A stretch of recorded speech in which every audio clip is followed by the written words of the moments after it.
तो भाई विनय विनय विनय विनय मेरा फेवरेट स्टूडेंट विनय कौन चैप्टर है दोबारा फिर?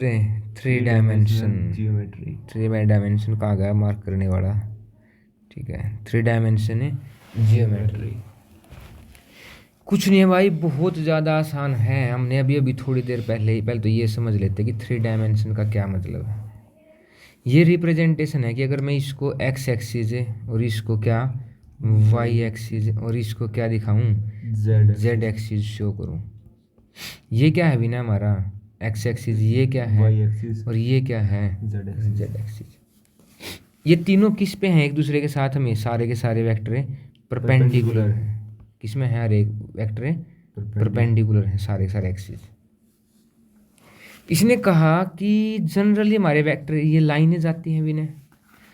पहले तो हमने बचपन में तो इनको पढ़ा लाइन क्या है, लाइन। फिर हम इनको क्या कहने लगे? वेक्टर कहने लगे। मतलब जब हम जनरली ऐसे दिखाते थे कि भाई 2,4 ऐसे पॉइंट दिखाने लगे, थोड़े दिन के बाद हम दिखाने लगे कि इसको ऐसे दिखा देंगे 2i+4j। ये 2D के लिए था भी ना, फिर 3D के लिए दिखाने लगे कि 2+4+5 थ्री डायमेंशन में। इसको फिर दिखाने के लिए क्या दिखाया? तो हम इसको दिखाने लगे पॉइंटों में। अब इसको वेक्टर में दिखाऊंगा तो बस क्या है 2i+4j+5 के। डिफरेंस कुछ नहीं आया है। ये चीज़ तो हमने 11th क्लास में ही पढ़ी थी विनय, पढ़ी थी नहीं पढ़ी थी कि भाई हम किसी भी पॉइंट किसी के कोऑर्डिनेट दिखा सकते हैं। इनको क्या कहा था बचपन में हमने? कोऑर्डिनेट कहा था भाई, जिसमें हमने देखा था एब्सिसा ऑर्डिनेट और वो जेड एक्सिस है यहाँ पे ऐसे भी दिखाने लगे। फिर हम वाई को कि पहले वाली किसकी वैल्यू है एक्स की, दूसरे वाली किसकी है, तीसरे वाली किसकी है। तो इसको अब थोड़ा सा एनहेंस करते हुए इन्होंने क्या कहा है कि कभी भी तुम्हारे पास एक 3D प्लेन में अगर कोई भी एक वेक्टर चल रहा है, जहाँ से वो कहीं से ना कहीं से कट करके जाएगा, जहाँ भी उसका एक्सिस पे कट करने का पॉइंट है वहीं पे दोबारा एक्स एक्सिस वाई एक्सिस बनाओ। और ये एक्स एक्सिस के साथ जो एंगल बनाएगा उसको कहेंगे हम एल्फा, वाई एक्सिस के साथ जो एंगल बनाएगा उसको कहेंगे बीटा, और जेड एक्सिस वाले को क्या कहेंगे? गामा। अगर ये वेक्टर यहाँ से यहाँ तक भी है, यहाँ से लेके यहाँ तक भी है, अगर मार्क करें कलर यहीं से सिलेक्ट हो ना, हाँ, अगर हम यहाँ पर मार्क करें भी नहीं एक पॉइंट यहाँ से लेके यहाँ तक, और फिर यह थोड़ा सा और आगे कर लें, थोड़ा सा और आगे कर लें, क्या ये चीज़ करने से हमारे अल्फा बीटा गामा भी कोई फ़र्क पड़ा भी नहीं? तीनों के तीनों क्या है? सेम है। और अगर तीनों के तीनों हमारे फिर भी सेम ही हैं तो इससे क्या समझ रहे हो आप कि इनको ही कहा है डायरेक्शन।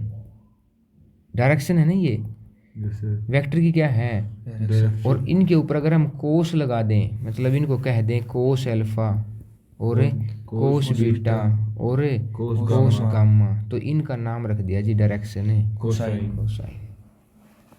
क्या समझ में आ गई बात? प्रेरित है। Yes sir. अब इनके ऊपर उन्होंने देखा कि अगर किसी भी वेक्टर के मैं ये cos alpha cos beta cos gamma निकाल रहा हूँ और इनका मैं स्क्वायर करके क्या कर देता हूँ? एडिशन कर देता हूँ। क्या कर देता हूँ विनय? एडिशन। स्क्वायर करके एडिशन, तो ये किसके बराबर हो जाएगा? =1 हो जाएगा।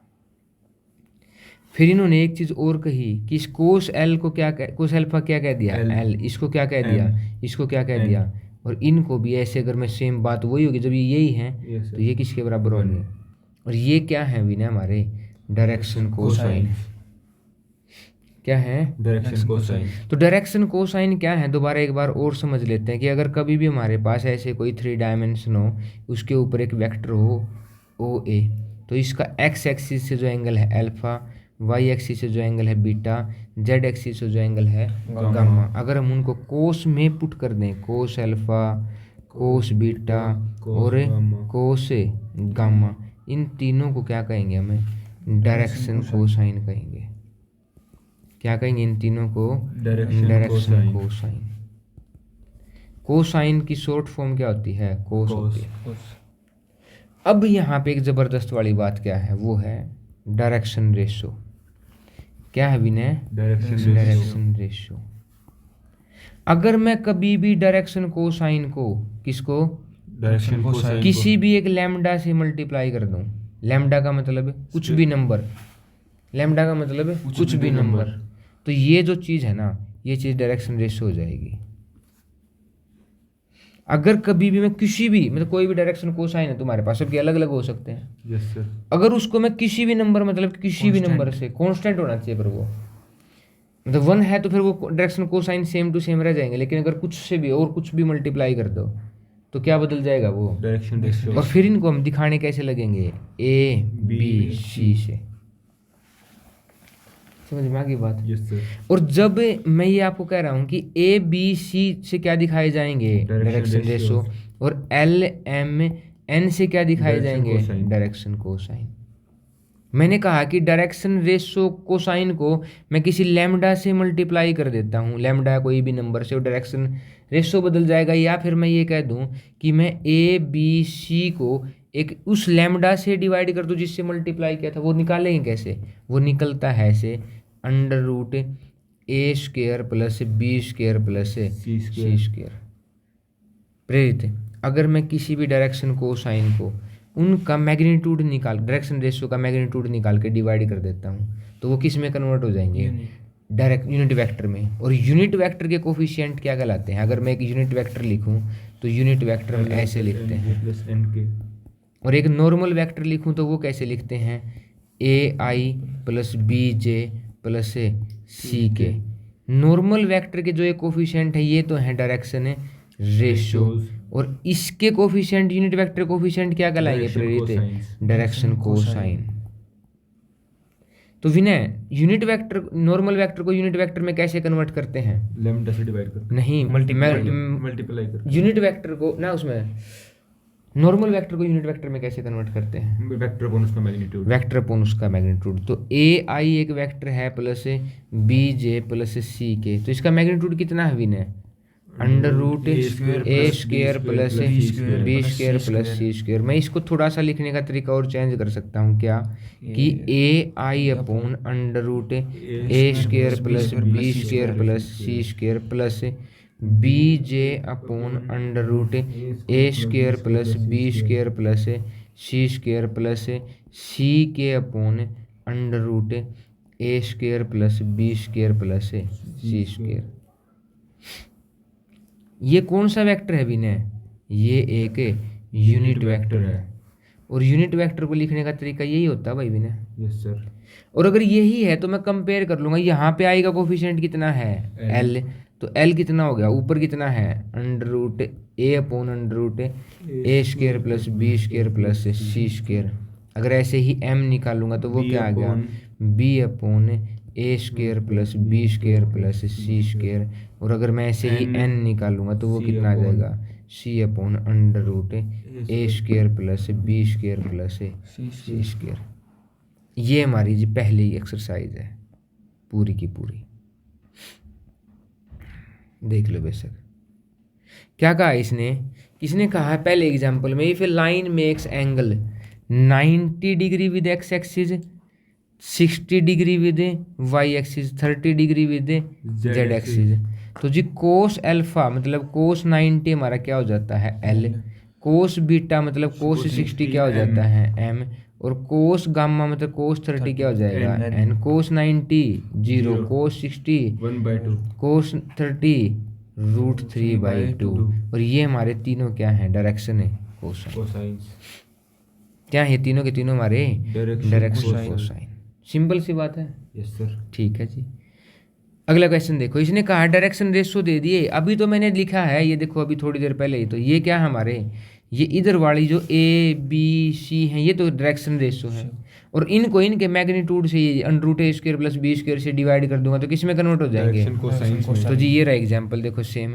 ए की वैल्यू कितनी दे रखी है, दी हुई है बी ना 2, और बी की -1, सी की -2। तो अगर मुझे एल निकालना है तो ए upon under root a square 2 का स्क्वायर प्लस बी स्क्वायर -1 का स्क्वायर प्लस सी स्क्वायर -2 का स्क्वायर। चलो तो जी इसकी वैल्यू निकालते हैं हम, तो 2 अपॉन अंडर रूट 2 का स्क्वायर 4 + 1 + 4 कितना हो गया 2 अपॉन √9। अब देखो नीचे वाले की तो वैल्यू हमने निकाल ही ली, तो Yes, m sir. निकालने के लिए क्या करेंगे वैसे -1 माइनस upon वन √9. अपॉन √9, और n निकालने के लिए -2 upon √9. n निकालने के लिए -2 अपॉन √9। क्या सिंपल है विनय? Yes, sir. सिंपल है, तो फिर हम आगे चलते हैं। इसने कहा है कि find the direction cosine of the passing through 2 point. अगर एक पॉइंट दे दिया विनय ए और एक पॉइंट दे दिया विनय इसने बी, पॉइंट पहला दिया है -2 4 -5, बी दे दिया 1 2 3, और ये कहा कि इसमें से जाने वाले इसके डायरेक्शन क्या बताने, इसके डायरेक्शन है कोसाइन बताने हैं। क्या बताने हैं? डायरेक्शन है। अब डायरेक्शन कोसाइन मैं सीधा तो नहीं बता सकता विनय, मुझे पहले क्या चाहिए होंगे? Direction ratio. और डायरेक्शन रेशियो क्या होते हैं? किसी भी नॉर्मल वेक्टर के, किसी भी नॉर्मल वेक्टर के जो कोफिशिएंट होते हैं ए बी सी, वो होते हैं। नॉर्मल वेक्टर कहाँ से निकालेंगे? ए बी निकाल सकते हैं जी। ए बी क्या होता है विनय? कि सेकंड वाले के पोजीशन वेक्टर में से किसका पोजीशन वेक्टर है? फर्स्ट का पोजीशन वेक्टर माइनस करते हैं। तो करो जी, सेकंड का 1 -2 1 -2 मतलब नहीं 3 आई, 2 -4 है -2j, 3 -5 है +8k। ये क्या आ गया प्रेरित हमारा? वेक्टर। और अगर मैं इस वेक्टर के क्या निकाल दूँ, इस वेक्टर का यूनिट वेक्टर कैसे निकालते हैं? उस वेक्टर के डिवाइड में उस वेक्टर का मैग्नीट्यूड। तो मैग्नीट्यूड कितना है इसका? √3 का स्क्वायर प्लस -2 का स्क्वायर प्लस 8 स्क्वायर, कितना? 3 का स्क्वायर 9 + 4 + 64, कितना आ गया? √78। और अगर मैं इस वेक्टर को इससे डिवाइड, अच्छा ऐसा तो मत करा कर इन्हें, तो इसको मैं क्या करूं? इससे डिवाइड कर दूं, तो देखो 3i upon √77 -2j upon √77 plus 8k upon √77। ये क्या आ गया विनय? ये उसका यूनिट वेक्टर आ गया। और यूनिट वेक्टर कैसे होता है?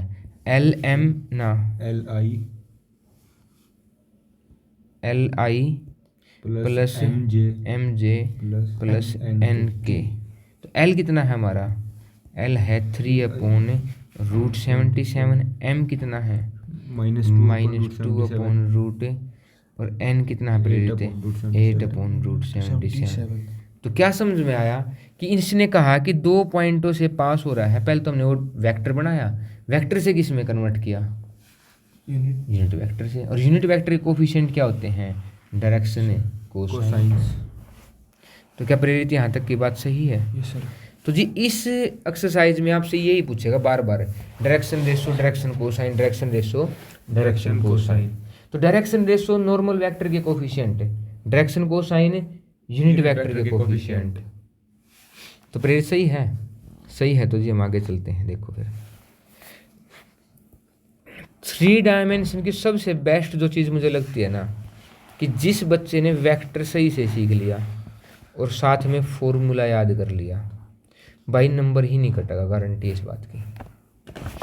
लेकिन क्या होना चाहिए उसको? वेक्टर का नॉलेज, क्योंकि उसको ये अगर ये ही नहीं पता है कि मैग्नीट्यूड कैसे निकालेंगे, ये कैसे निकालेंगे, तो कैसे करेगा फिर वो?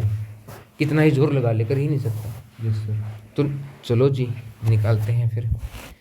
पहली, अब इसने एक बात दे दिया हमें कि सेकंड जो एक्सरसाइज के लिए है कि equation of A line in space. Space का मतलब 3 डायमेंशन में, स्पेस का मतलब प्रेरित है 3 डायमेंशन में। कैसे पूछ रहा है वो आपसे पता है? देखो ये कह रहा है कि कंडीशन देगा आपको कि एक लाइन की ना इक्वेशन बताओ। ये तो विनय एक्स एक्सिस है, ये वाई एक्सिस, 2 ही मान लो, तीसरे का भी ज़्यादा दिखाने का हमें ज़रूरत ही नहीं है। तो तीसरा दिखा भी सकते हैं वैसे, इसकी ज़रूरत नहीं है। ये दिखा दो, ये जेड हो गया हमारा। इसने कहा है कि मैं आपको ना एक कंडीशन देता हूँ कि एक वेक्टर है पैरेलल वेक्टर बी और एक पॉइंट है ए। मैंने क्या कह रहा है कि इस पॉइंट ए से जाती हुई एक लाइन जो इस बी वेक्टर के पैरेलल होगी, इस लाइन की इक्वेशन बताओ आप। प्रेरित कुछ भी नहीं कहा इसने, जो कहेगा वो ही पूछेगा, ध्यान से समझना। दिया क्या होगा आपको, गिवन क्या होगा? एक पैरेलल वेक्टर होगा बी और एक पासिंग पॉइंट होगा, एक पैरेलल वेक्टर होगा बी और एक पासिंग पॉइंट होगा, ए और ये कहेगा कि इस लाइन के पैरेलल जाती हुई लाइन खींच के दिखाओ, इसकी इक्वेशन बताओ। तो अगर मैं इस यहाँ से लेके यहाँ तक के एक वेक्टर को ए कह देता हूँ विनय, यहाँ पे एक पॉइंट ले लेता हूँ कुछ भी, आर ले लिया, जिसके पोजीशन वेक्टर को हम क्या कह देते हैं, आर, और ये पॉइंट है इनफाइनाइट पॉइंट है ऐसे तो, इसलिए इनको हम एक्स वाई जेड से दिखा देते हैं। अब अगर कभी भी दो वेक्टर पैरेलल हो तो दो वेक्टर के पैरेलल होने की खास बात क्या होगी कि वो एक दूसरे के लैम्डा टाइम्स मिलेंगे। क्या मिलेंगे? Lambda times. अगर ये बी है तो वो कितना होगा, लैम्डा बी। तो डायरेक्शन सेम ही होगी, आर की डायरेक्शन ये है। ट्राइंगल रूल क्या कह रहा है हमें विनय, कि जो आर वेक्टर है वो अपोजिट है ए वेक्टर प्लस लैम्डा बी। ये उसकी कौन सी इक्वेशन है, वेक्टर इक्वेशन है भाई विनय। कैसे? आर क्या है, आर तो आर ही है वैसे, एक्स आई प्लस वाई जे प्लस जेड के। ए क्या है विनय, देख कहाँ है ए, पोजीशन वेक्टर किसका, लैम्डा बी का। लैम्डा, देख लैम्डा भी तो अपने आप में एक वेक्टर, उसका पोजीशन वेक्टर कैसे हो सकता है, प्रेरित है इसका ए का। ए का, ए क्या था, पासिंग पॉइंट है।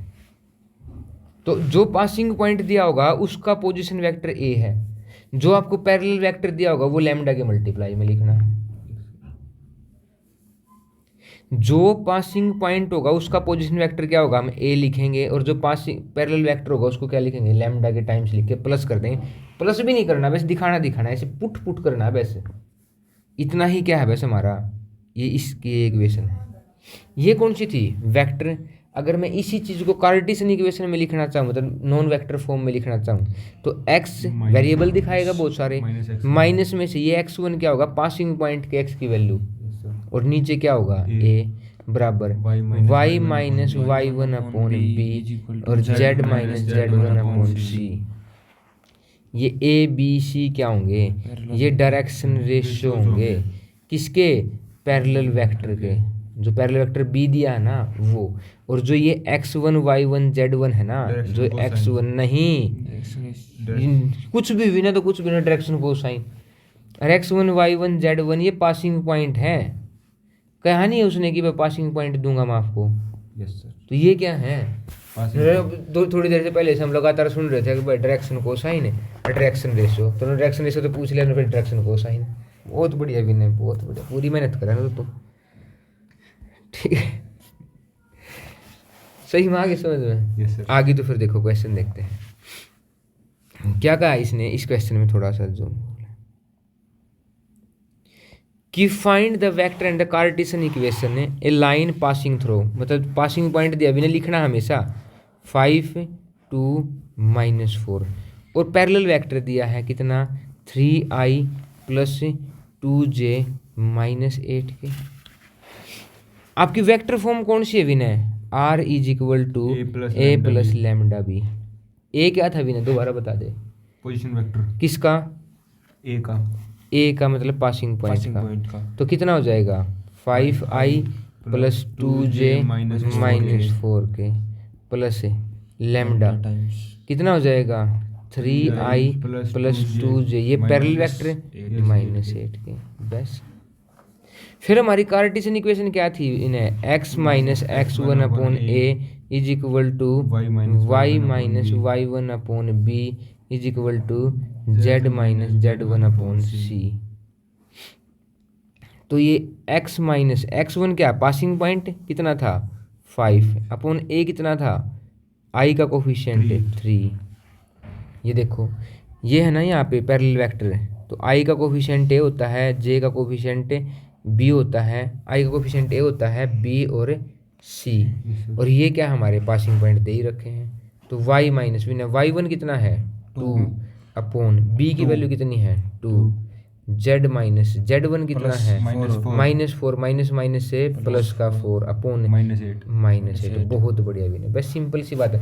मैं ये कह रहा हूँ कि इसमें लिखने में भी कुछ दिक्कत है क्या, वैसे तो कोई आसान चीज़ हो ही नहीं सकती। चलो फिर अगले क्वेश्चन में चलते हैं।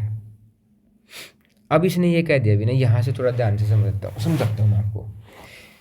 इसने कहा कि आपको दिया क्या होता है कि एक वेक्टर है b1 जिसके पैरेलल इस पासिंग पॉइंट a1 से एक लाइन गई है यहाँ से, तो ये क्या हो जाएगी विनय, ये हो जाएगी A1 प्लस लैम्डा B1, सीधी सी बात है।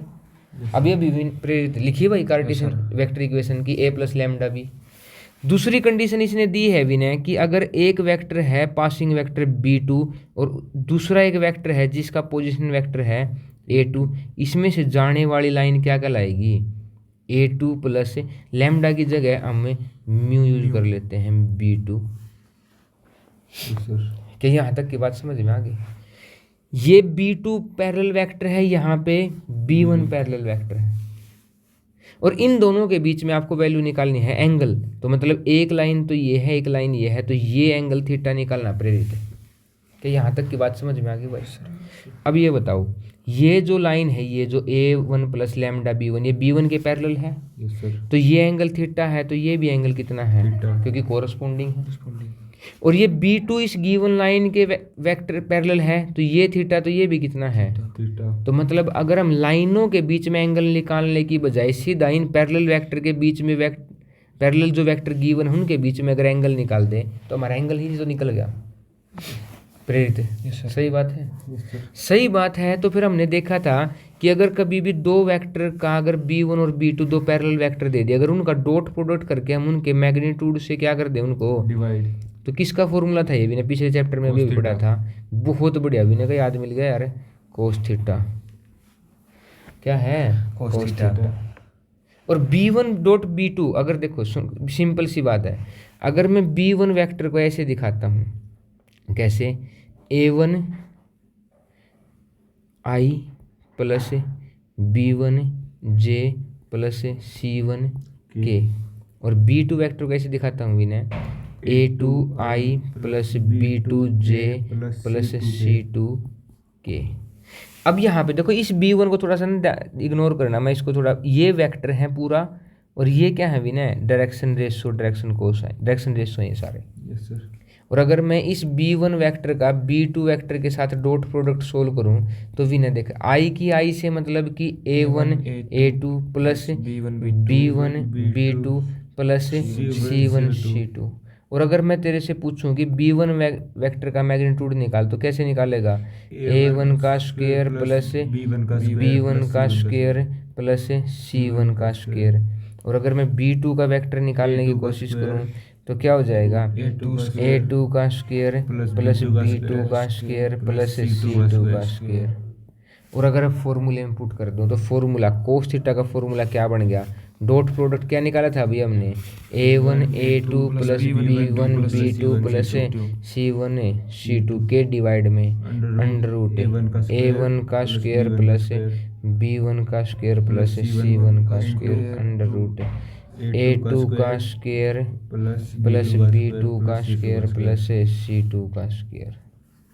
क्या समझ में आ गई बात? Yes sir. समझ में आ गई तो इसके ऊपर फिर क्वेश्चन करते हैं। देखो अब यहाँ पे इतने में भी बात नहीं है, इसने ये कहा है, ये तो बात हमें पहले भी पता थी विनय, कि अगर ये डॉट, अगर इन दोनों वेक्टर के बीच में एंगल 90 डिग्री हो जाए, परपेंडिकुलर हो जाए, तो परपेंडिकुलर में कोस थीटा बराबर किसके हो जाता है, 0 के। और जो नीचे डिवाइड था प्रेरित, तो सब किसके बराबर हो जाएगा, 0 के, मतलब गुणा होगा 0 के। मतलब हमारा निकल के क्या आएगा कि A1 A2 plus B1 B2 plus C1 C2 किसके बराबर निकल के आएगा, 0 के बराबर निकल के आएगा।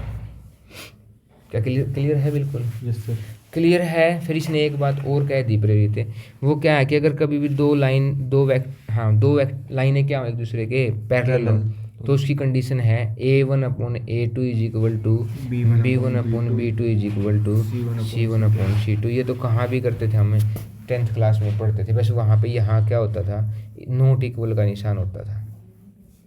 क्या प्रेरित सही बात है? अब हम थोड़ा वेक्टर में है तो वेक्टर की तरफ से समझेंगे। तो जी थोड़ा ही है ये वीडियो, तो वैसे भी छोटी है अपनी, हम फास्ट रिवीजन कर रहे हैं, स्लो तो चल नहीं रही। देखो पहले क्या दिया अभी ने, इसने एक वेक्टर दे दिया R, कितना 3i plus 2j minus 4k plus lambda I plus 2j plus 2k। दूसरा एक वेक्टर दिया है विनय, क्या 5i minus 2j plus mu plus mu, मतलब दूसरा कोफिशिएंट दिखाने के लिए 3i plus 2j plus 6k। विनय, एक वेक्टर की लाइन की इक्वेशन क्या होती है? r is equal to a plus lambda b. अब तो बता दे ए क्या है? पोजीशन वेक्टर किसका? ए का। ए कौन? Passing point. हाँ, वैसे याद रखना है। और बी क्या है? Parallel vector. Parallel vector. अब आपको ये पूछा कि इनके बीच में एंगल बताओ, तो एंगल किसके बीच में बताना? केवल पासिंग पॉइंट के, यस मतलब ना उसके पैरेलल वेक्टर के बीच में भी हमने समझा। देखो ये रहा फॉर्मूला, ये रहा, यस सर। ये किसका फॉर्मूला है? एंगल का। ये A1 B1 C1 किसके हैं? ये पहले वाले वेक्टर के पैरेलल वेक्टर के डायरेक्शन रेशो है। और A2 B2 C2 क्या है? ये दूसरे वाले वेक्टर के पैरेलल वेक्टर के डायरेक्शन रेशो हैं। तो इक्वेशन पे दोबारा ध्यान दो। पहली जो इक्वेशन लिखी है उसका पैरेलल वेक्टर है ये, मतलब अगर मैं आपको B1 लिखा हुआ दिखाऊं तो B1 कितना है? I plus 2j plus 2k। और B2 जो हमारा वेक्टर है दूसरा, वो कितना है? 3i plus 2j plus 6k। अब हम इन दोनों के बीच में क्या निकालना है विनय? Cos theta. तो क्या था? A1 A2 गुणा करो, I1 का coefficient 1 multiply 3 plus B1 B2 2.2 C1 C2 2.6 upon पहले वाले का मैग्नीट्यूड 1 का स्क्वायर प्लस 2 का स्क्वायर प्लस 2 का स्क्वायर डॉट दूसरे वाले का मैग्नीट्यूड 3 का स्क्वायर प्लस 2 का स्क्वायर प्लस प्रेरित कोस थीटा बराबर 3 प्लस 4 प्लस 12 अपॉन 1 का स्क्वायर 4 4 8 √9। और ये कितना हो जाएगा? 3 का स्क्वायर 9 36 9 प्लस 49 हो गया क्या? ठीक है, पक्का? यस। विनय भी निकालने लगा भाई, अब तो भाई सीधा हो गया विनय। 4 प्लस 3 प्लस 12 कितना हो गया? 19। और इसका कितना? 3, इसका कितना? 7। तो कितना हो गया? 19 अपॉन 21। और थीटा की वैल्यू कितनी होगी? कोस उधर जाके कोस इनवर्स 91 अपॉन 21। बिल्कुल आसान बात है जी। Yes sir. आसान है तो हमने निकाल दी। फिर अब तो विनय क्या था? हमने एंगल निकाला है दो वेक्टर के बीच में, निकाल दिया। और एंगल निकालने के लिए हमें किसके बीच में एंगल निकालना है? उनके पैरेलल वेक्टर के बीच में। जैसे अगला क्वेश्चन देख, अगला क्वेश्चन बस थोड़ा सा आपको कंफ्यूज करने के लिए है। एग्जाम्पल नंबर 8, इसमें आपको वेक्टर की इक्वेशन ऐसे नहीं दी है। इज इक्वल टू कितना? y minus 1 upon 5 is equal to z plus 3 upon 4। दूसरी इक्वेशन क्या है प्रेरित? x plus 1 upon 1 y minus 4 upon 1 और is equal to z minus 5 upon 2। Vinay, क्या ये इक्वेशन याद है? x minus x1 upon a is equal to y minus y1 upon b is equal to z minus z1 upon c। x1 y1 z1 Vinay parallel vectors. देख, यही तो गलती कर रहा है। पोजीशन वेक्टर किसके? पासिंग पॉइंट के। और a b c क्या है? डायरेक्शन रेशियो किसके? पैरेलल वेक्टर के। जो पैरेलल वेक्टर दिया है ना, ये मतलब अगर मैं तेरे को ये कहूँ कि जो b1 वेक्टर के जो a1 a2 a1 b1 c1 है वो हैं 3 5 4 दे ये ऊपर वाले के। और जो b2 वेक्टर के हैं वो कौन है? ये नीचे वाले के। कौन से? 1 1 2 लगा दे जी फॉर्मूला कोस थीटा का। क्या था कोस थीटा का formula? a1 a2 3 × 1 1 b1 b2 5 × 1 5 c1 c2 4 × 8 upon under root 3 का स्क्वायर प्लस 5 का स्क्वायर प्लस 4 का स्क्वायर इंटू में 1 का स्क्वायर प्लस 1 का स्क्वायर प्लस 2 का स्क्वायर। फिर सही है जी? Yes sir. सही है तो फिर हम आगे चलते हैं। Cos theta is equal to कितना हो गया विनय? 3 प्लस 5 8 प्लस 8 16।